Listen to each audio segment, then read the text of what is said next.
हर एक मानव अपने मन की चंचलता के कारण किसी ना किसी प्रकार से दुखी है या परेशान है। अब इसके ऊपर रिसर्च जैसे होती है तो लोग अपनी थ्योरी प्रेजेंट करते हैं कि भाई ऐसा भी हो सकता है, ऐसा भी हो सकता है।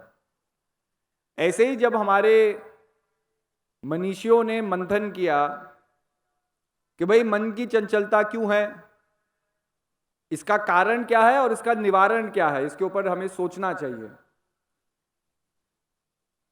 तो स्वाभाविक है कि अलग अलग लोग अलग अलग प्रकार की थ्योरी रखते हैं, अपने योग्यता अनुसार किसी चीज को रखते हैं। तो बहुत से लोग ये मानते हैं कि मन हमेशा चंचल ही रहेगा, ये मन का स्वभाव है कि संसार में हम जन्मे हैं, जीवन मरण है, तो सुख दुख है, हम हमेशा हमेशा हंसते नहीं रह सकते, कभी कभी रोना भी होगा, कभी कभी विपरीत परिस्थितियों से भी गुजरना होगा। लेकिन वहीं पर जब लोगों ने और गहरा मंथन किया इस विषय के बारे में, अपने आप से और संघर्ष किया, तो वो एक अलग कंक्लूजन, एक अलग दृष्टिकोण पर पहुंचे। उन्होंने कहा कि जरूर मन का स्वभाव चंचल है, लेकिन निरंतर अभ्यास और प्रयास से इस मन के स्वभाव को नियंत्रित जरूर किया जा सकता है।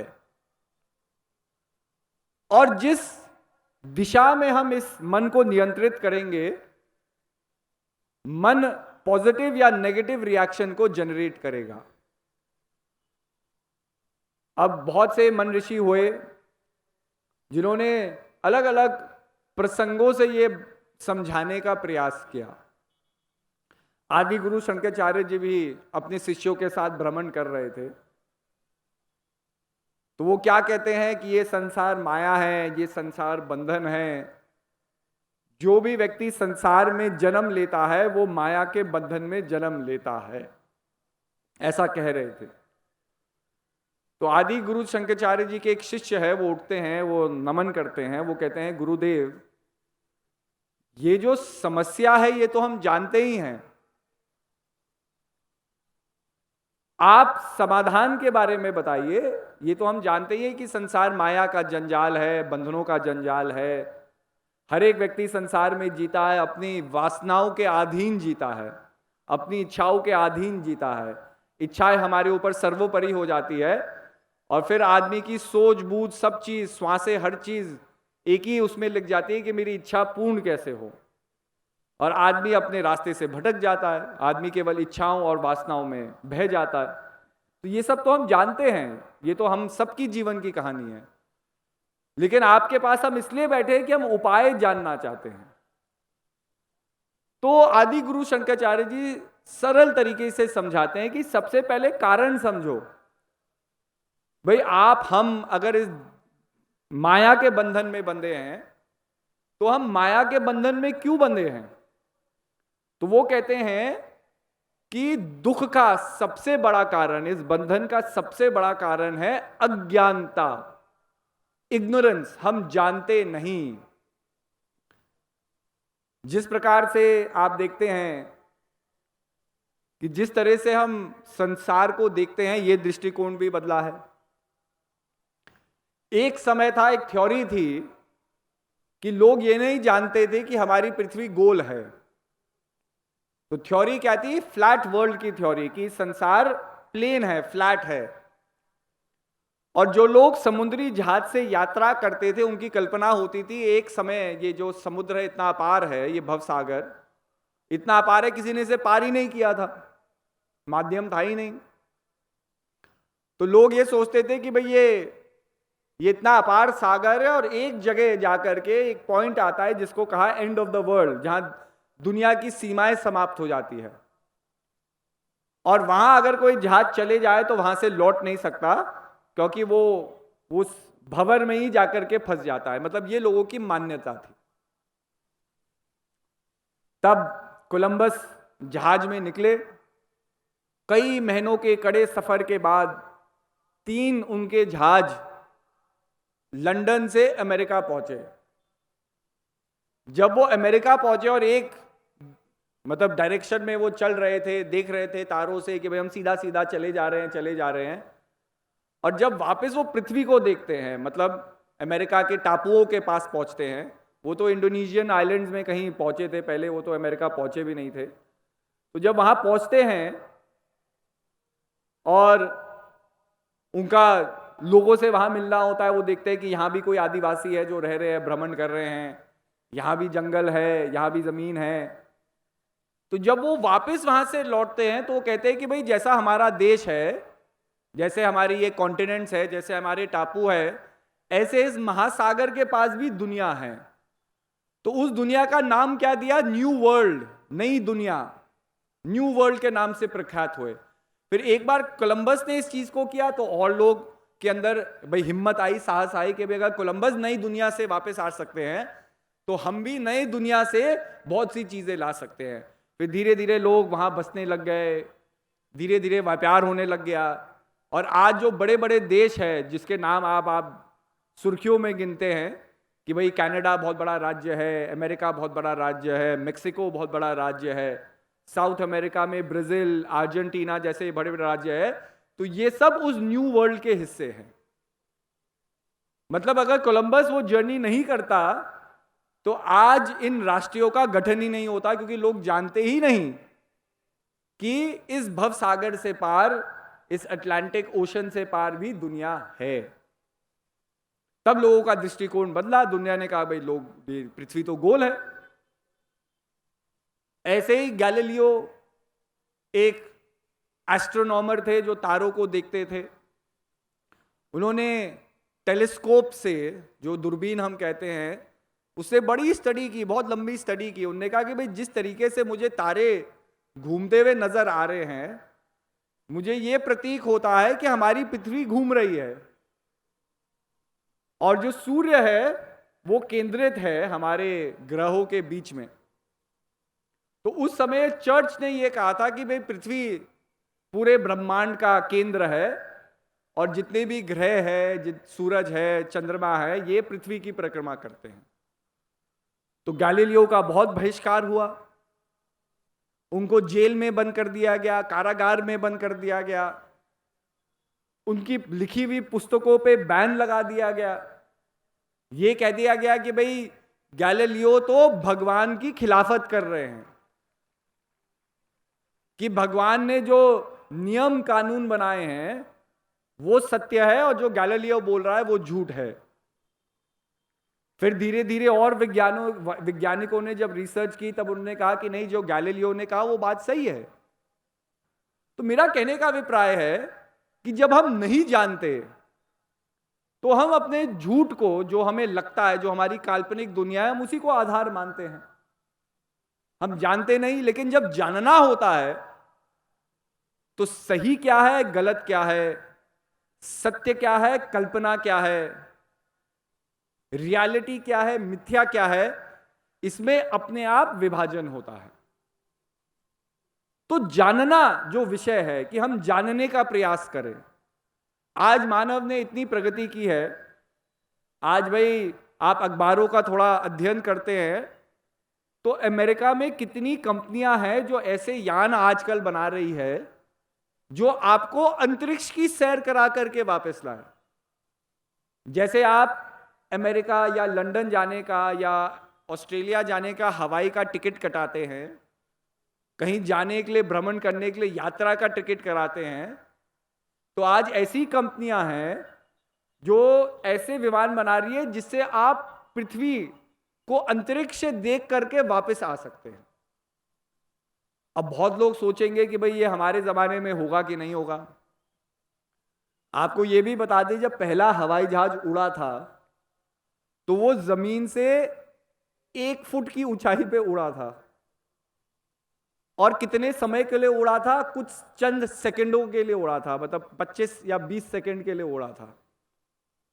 अगर उस समय भी लोग कहते कि भाई ये उड़ान थोड़ी है ये तो आदमी, मतलब अगर छलांगे भी मारे तो इस हवाई जहाज से जल्दी एक जगह से दूसरी जगह पहुंच जाएगा, क्योंकि जब तक हवाई जहाज चलेगा, उसके पहियों को हिलाते हैं, आदमी बैठता है, उसके पहियों को हिलाता है, जब तक उसमें इतना वेग आता है तब तो वो इतना थोड़ा सा उड़ करके वापस गिर जाता है। लेकिन बात होती है कल्पना की, सोच की, कि अगर हम जमीन से 20 सेकेंड 2 फीट के लिए उड़ सकते हैं, तो कल हम 1 मिनट 5 फीट में उड़ेंगे।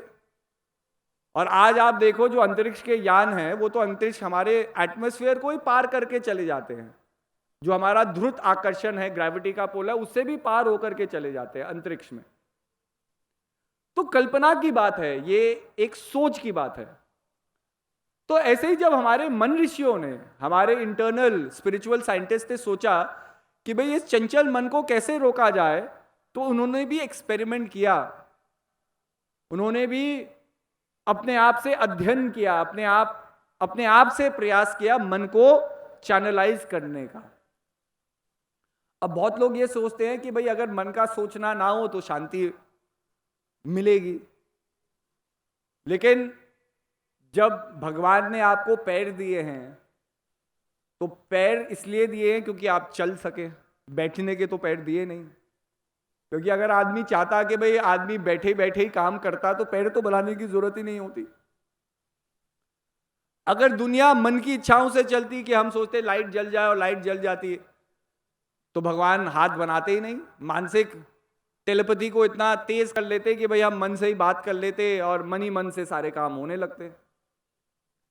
लेकिन अगर संसार में किसी चीज का जन्म हुआ है, अगर कोई चीज एग्जिस्ट करती है, तो उस डिवाइन क्रिएशन के पीछे भी एक सोच है। अर्थात मन का काम न सोचना नहीं है, लेकिन मन का काम पॉजिटिव सोच, रचनात्मक सोच को सोचना है।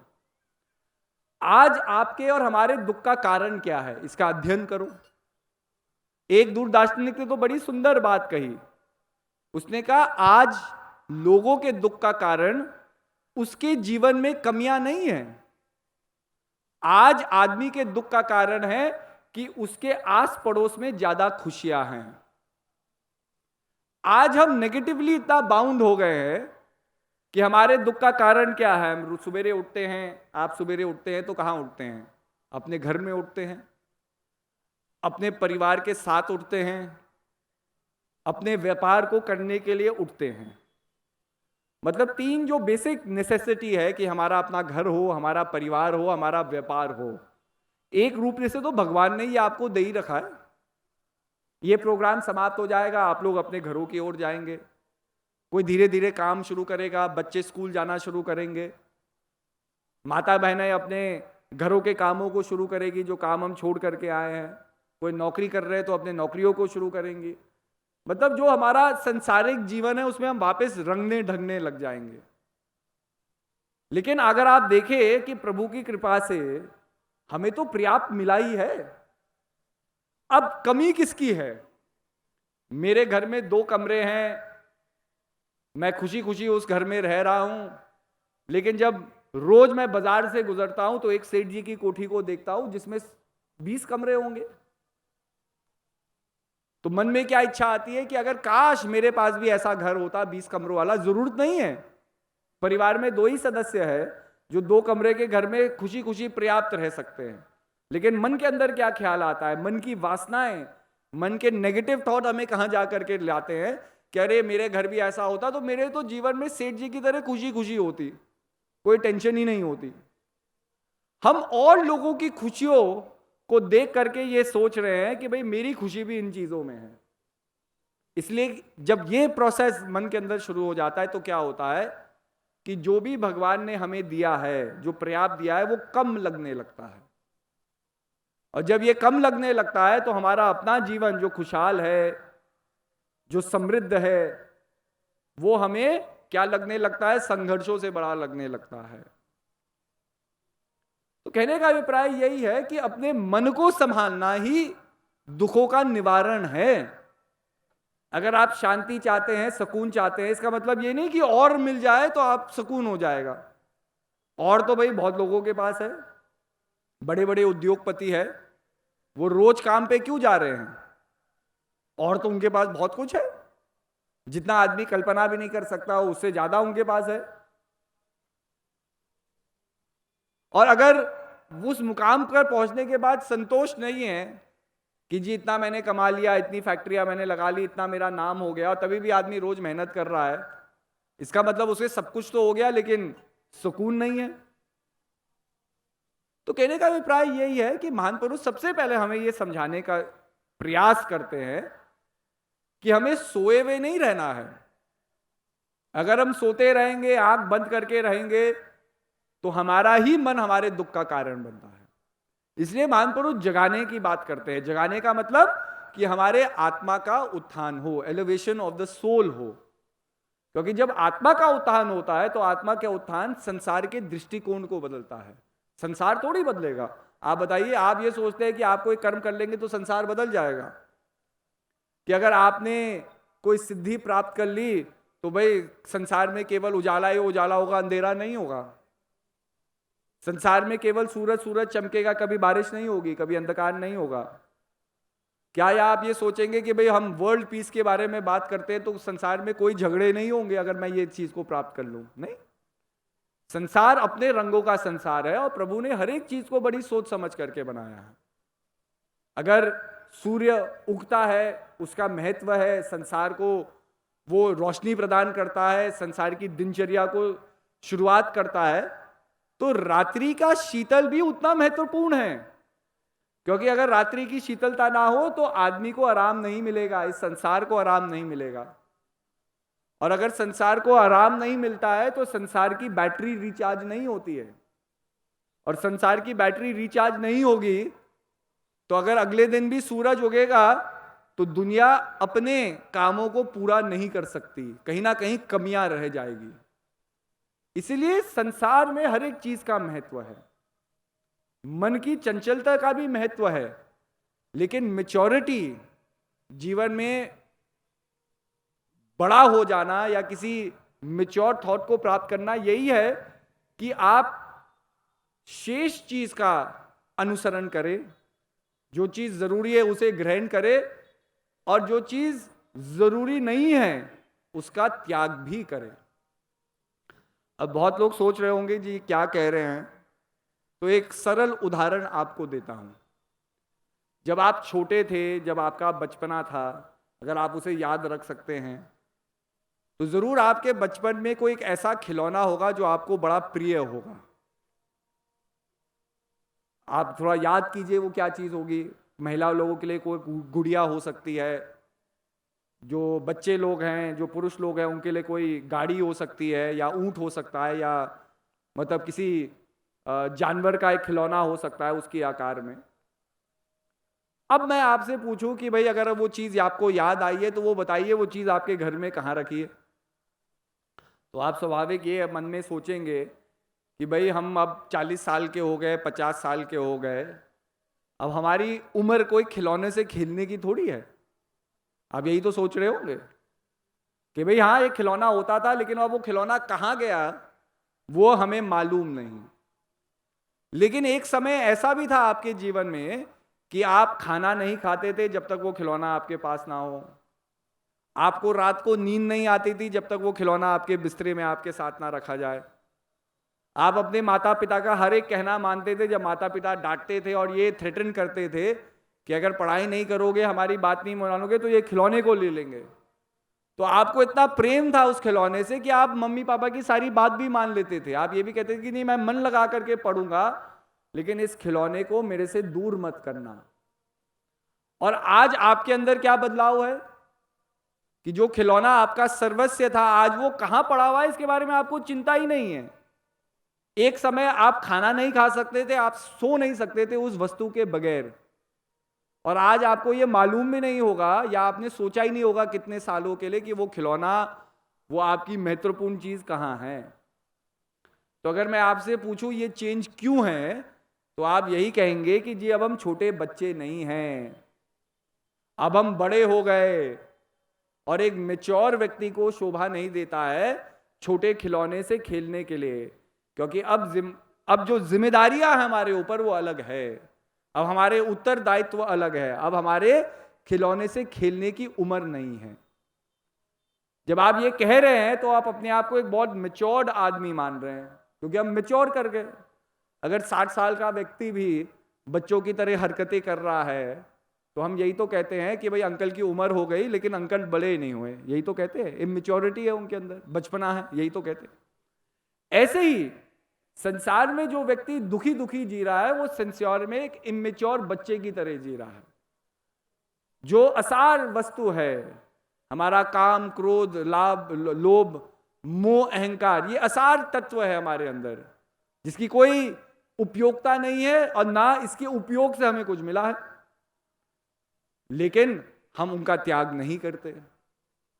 हम क्रोध से जिएंगे, अहंकार से जिएंगे, अभिमान से जिएंगे और रेपिटेटिव साइकिल में जिएंगे। और हमारा चंचल मन, हमारी ईगो इन्हीं चीजों को हमें इन्फोर्स करता है। यही है कि मन चंचल होने के कारण आज हम दुखी है। लेकिन अगर इसी मन को साधना द्वारा, प्रभु की नाम की शक्ति द्वारा हम इसे चैनलाइज करते हैं, इसको पॉजिटिविटी में लगाते हैं, इसी चंचल मन को मंथन से हम अपने शरीर के अंदर ओजस की प्राप्ति करते हैं, तो स्वाभाविक है हमारे मन अंतर एक बहुत बड़ा परिवर्तन होता है जो शेष है। आप मैच्योर करेंगे स्पिरिचुअली, और जब आप स्पिरिचुअली मैच्योर बनेंगे तो ये थोड़ी है कि दुनिया बदल रही है, आपका दृष्टिकोण दुनिया में बदलेगा और आप ये जानेंगे जी असार तत्व क्या है, और धीरे धीरे उनका त्याग करेंगे।